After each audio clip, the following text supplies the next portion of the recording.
اعوذ بالله من الشیطان الرجیم بسم الله الرحمن الرحیم. زما محترم ورونو خويندو، نن خبرې کوو په یو داسې موضوع باندې چې کومه ډیره اهم ده او ډیرو زیاتو خلکو ته دغه مسلې وي. هغه مسله د جی د قبض یعنی ډکه امتیاز چې کوم دی یا ډیره سختۍ سره راځي یا ډکه امتیاز تر ډیرو ورځو پورې نه راځي، نو ضروری نه ده چې هر قبض چې کوم دی د هغې دپاره د دوایانې استعمال شي. نن زه تاسو ته هغه څیزونه ښیم چې کومو سره تاسو ته په کور کې که تاسو دغه څیزونه کوئ نو دوایانو نه علاوه هم تاسو ته دینا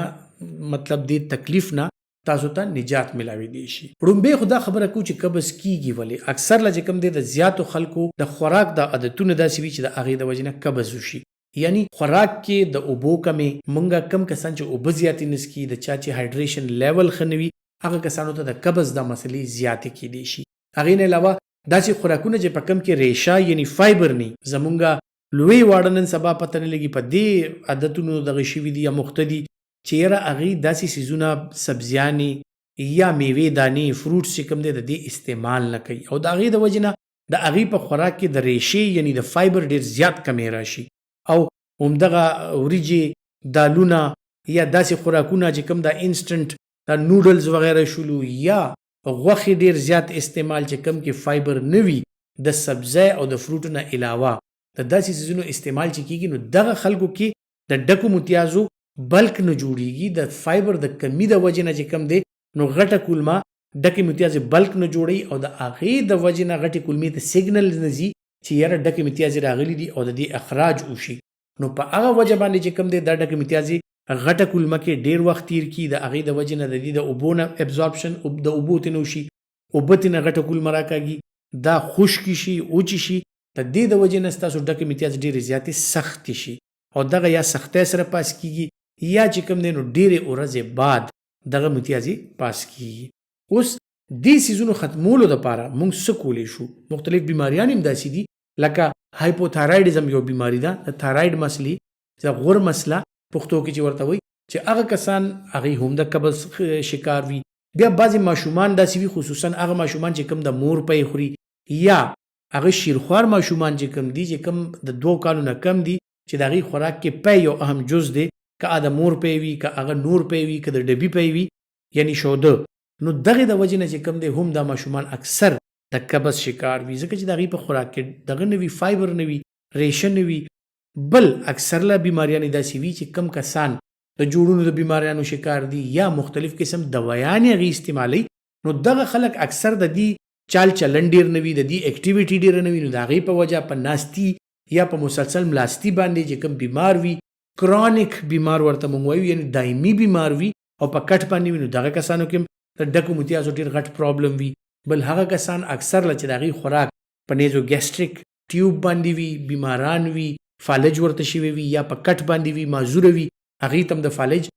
د وجې نه یا د دې معذورۍ د وجې نه د قبض مسلې ډېرې زیاتې کیدی شي. اکثر دوایانې هم داسې دي چې هغه بنده استعمالوي نو هغې سره د معدې چال چلن سلو شي او هغې د وجې نه هم چې کوم دی نو قبض راتلی شي. خو که دا هر څه وجوهات دي، تاسو لږ په خپل روټین باندې سوچ وکړئ. که تاسو د قبض نه تنګ یئ، د قبض علامات دي تاسو کې، نو تاسو سوچ وکړئ چې وجه څه ده. آیا زما خوراک کې څه مسله ده؟ زه اوبه نه څښمه، زه ګرځم را ګرځم نه، زما اکټیویټي نشته، که څه وجه ده چې یاره ما ته قبض کیږي؟ نو دا سوچ چې کله تاسو وکړئ، تاسو ته به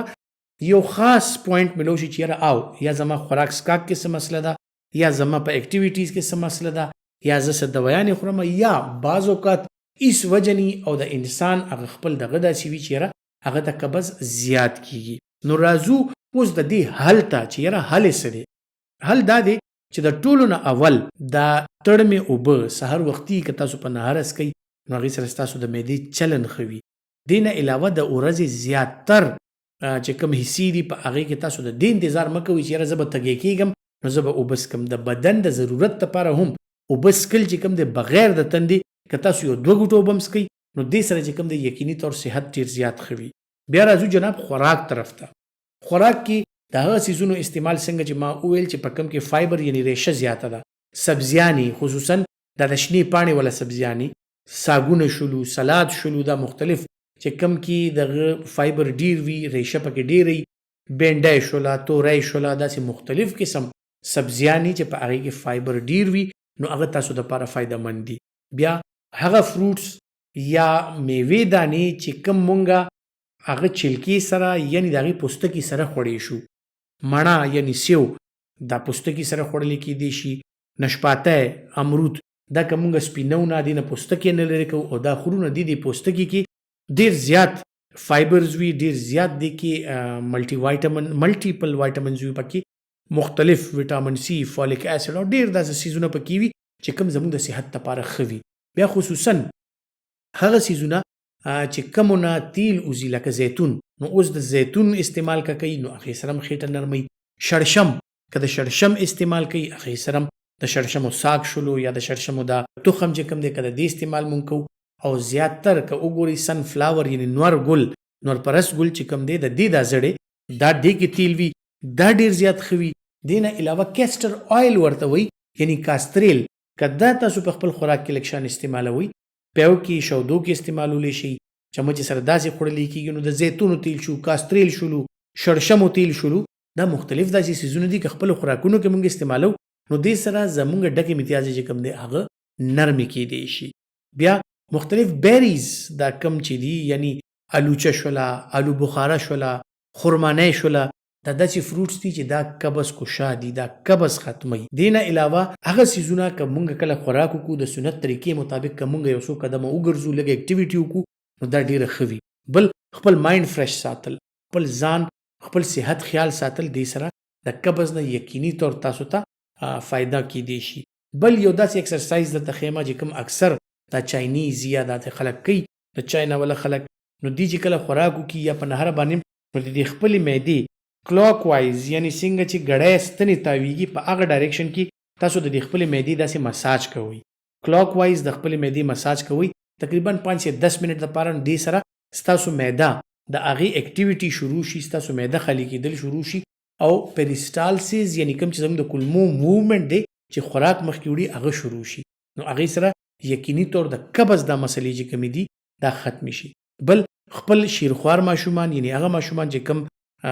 پی استعمالوي، شوده استعمالوي، که د مور پی وي که نور وي، نو هغې ته چې کله د شپږو میاشتو نه وړي نو وینینګ ډایټ ورته مونږ وایو، یعنی هغې ته نیم ټوس غذا چې کومه ده او ورته شروع کوي. نو هغې ته مختلف قسم ساګونه، تورۍ شولې، سبزیانې شولې یا داسې او ورته مش کوئ، ښې ورته میده کوئ او ورته ورکوئ. نو هغې سره ستاسو ماشوم چې کوم دی هغه د قبض نه بچ وي. مشران چې کوم دي خصوصا چې د دوایانو د بلډ پریشر، د شوګر او داسې مختلفو دوایانو استعمال کوي، هغې ته هم چې څنګه ما وویل د زیتونو تیل شلو یا د فایبر ولا خوراک شلو، دا که تاسو زیات ورکوئ نو یقیني طور به انشاءالله چې دی د دې قبض نه بچ وي. اوس که دې ټولو څیزونو سره هم ستاسو قبض نه ښه کېږي نو بیا نمبر راشي جناب د ډاکټر، چې ډاکټر ته به ورشئ او هغه به ستاسو د بیماری، ستاسو د صحت او ستاسو د علاماتو مطابق چې کوم موضوع د قبض دوی د هغه تاسو ته تجویز کړي. زما عزتمند ورونو خویندو، تمه لرم چې دا کومې خبرې زه تاسو سره کومه د صحت حوالې سره او انشاءالله داسې به نور هم جاري وي، دا به ستاسو دپاره فایده مند وي. نو یقیني طور تاسو به غواړئ دا چې ستاسو نور ملګري هم د دې نه فایده حاصله کړي، نو هغې ته دا ویډیو ضرور شیر کړئ، دا ویډیو ورته ضرور وړاندې کړئ او تاسو هم دا ویډیو بندولو نه پهله لایک کړئ او خپل ډېر ډېر خیال ساتئ. الله مو آباد لره.